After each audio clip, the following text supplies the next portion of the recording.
Hi and welcome. I'm going to go ahead and record my daily vlog, which I haven't been doing one every day, but it'll cover a couple of days. I'm going to go ahead and record it while I'm driving in the car. I'm going to pay attention to driving a lot more than I am the video blog, so if I pause or hesitate, it's because my mind is where it should be. Speaking of which, it's the day after Christmas. I hope everybody got what they wanted for Christmas, and the gifts that you got other people, if you did give gifts, were appreciated and well received. If you had an opportunity to spend some time around friends and family, I hope that went well. I know for a lot of people, the holidays are a stressful time. They feel stressed because of they feel there's a need to give gifts, and the time and the effort and the monetary concerns around doing that, and the consequences of getting someone an inappropriate gift or forgetting to give them a gift. Oh my gosh. And also those that time with family or with friends. Sometimes people also are pressured by the need or the perceived need to go out and to do things and to be places and to participate in those activities. And so in some ways it's like the vacation, that it's time off from work, but you have to work so much to be in a position to take the vacation that you don't really get to enjoy it. I think some people, the holidays are made into something for them that is less than enjoyable because of, again, these various factors. So hopefully, if you dealt with that, maybe getting back to work today, getting back into your normal routine will be of some comfort. I once worked with a fellow who was married and had kids, and obviously he worked where I worked, and he said that he didn't mind the time that he spent every day commuting into work, because every day, that time that he was in the car by himself was truly the only time all day long that was his and his alone, to be alone with his thoughts, to listen to what he wanted to on the radio station, to for a second not have to think about other people. And so again, a lot of people are more comfortable in their daily routines. This time of year, at the end of the year, is a good time for reflection in terms of, what kind of year was it? A lot of people already are saying it's been a terrible year, and they're saying that because of maybe people that have passed away this year. Maybe they're saying it because of the political process that we had here in the United States, and there was an outcome that is not what they hoped. Sometimes people just look at a lack of forward progress on their part, and that's what makes them say it wasn't a good year. I try to think about the positive things, and also still being here at the end of the year, I think is a positive thing, as opposed to not being around anymore. And then I also think about the upcoming year, 2017. What are my goals? What was it that happened in 2016 that I'd like to change for 2017? What went well in 2016 that I want to continue to do? So a little bit of reflection, a little bit of planning, a little bit of self-assessment, at least for me, and I think for some other people, happens around the end of the year. Even though you could say January 1st is just another day, for a lot of people, not only the changing of the month, but the changing of the year signifies an opportunity to make a change, to turn over a new leaf, to have a fresh start. And so for folks that are feeling like they want to do that, these next couple days provide the opportunity to think about that. I know I've already thought about a couple things: recording these video blogs, being more active on my blogs and my YouTube channel, streaming more often to Twitch.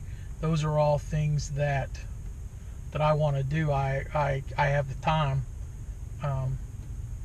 I just haven't had necessarily the drive, right? I've spent more time watching YouTube videos. I've spent more time watching people play games on Twitch. I've spent more time listening to music than I have making my own music. And so for me, I want to try to continue to be more proactive and to move back to being more of a creator than a consumer. And I do this for myself. My measure is not necessarily, to make a lot of money or to have a lot of followers or to have a lot of viewers or anything like that. I think I'll just simply be happier being creative and doing what I want. And if I share it and people like it, then that's good. And that may provide that pat on the back and a little bit of external recognition and reinforcement. But primarily, I've got to depend upon self-affirmation in terms of my, making my decision to continue on, to make changes and to do things. One of the things I honestly have not done a good job of this year is exercising. I used to walk a lot, and by a lot I mean somewhere between 2 and 4 miles a day, and I simply stopped doing that. And when I stopped doing it, I gained weight, and I got to the point now where I can't walk out the door and walk 2 or 4 miles without getting totally wrung out, tired, and possibly getting blisters on my feet or having feeling sore muscles a day or two later. Just that's how much out of shape not walking has been. And I consider myself to be smart, and smart has nothing to do with it. I know the benefits of it. I just haven't developed that habit, and so that's one of the things that I've been trying to find the motivation to get back and to change that habit. I had made a different kind of change in the last half of this year, and it was a real struggle. I'm not going to tell you what it was, but it was a real struggle for me, and it took about 3 months before I stopped wanting to go back to fall back into that old habit. So I really do believe it takes about 90 days for a person to either start a new habit or to stop a habit effectively. And if that's something that you're trying to do, and you relapse, or you're not 100% at it in that first 90 days, don't let that discourage you, because you're fighting human nature, and that's to be expected. Another goal I have for 2017 is to stop saying as a pause word, or adding it on to a word when I'm talking and recording these videos. I used to teach classes, both in person as well as over the internet, and also record materials. And as part of doing that, went to plenty of training and had people who would watch and who would coach me. And so the habit of using a pause word, which is a word that you say when you're speaking and you're taking a minute to gather your thoughts, maybe you're thinking about what you just said or what you're just about to say.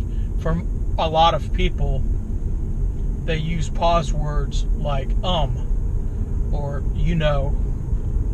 man.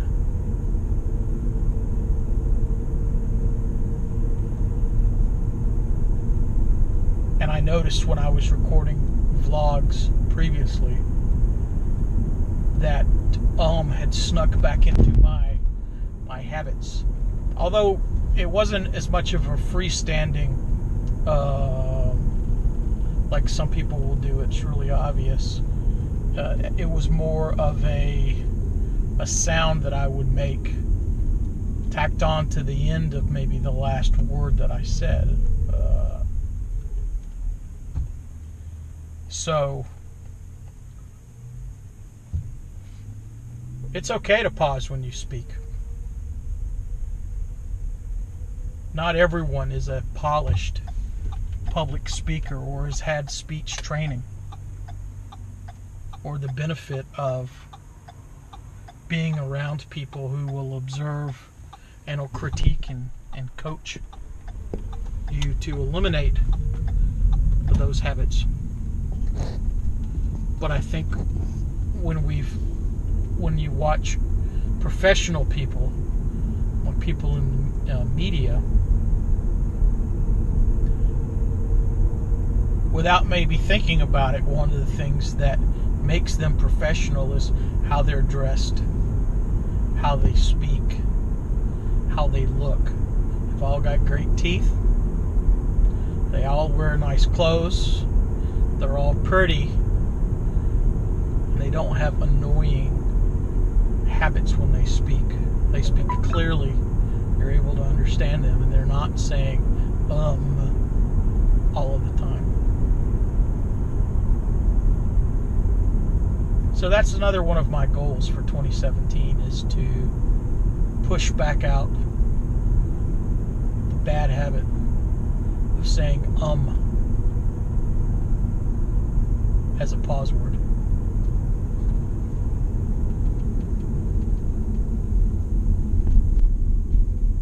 Some people aren't even aware that they do it until they see themselves having been recorded and they watch the playback and they say something like, I can't stand watching myself having been recorded. And that may be one of the reasons. The other reason, if you think about the way that you hear sounds,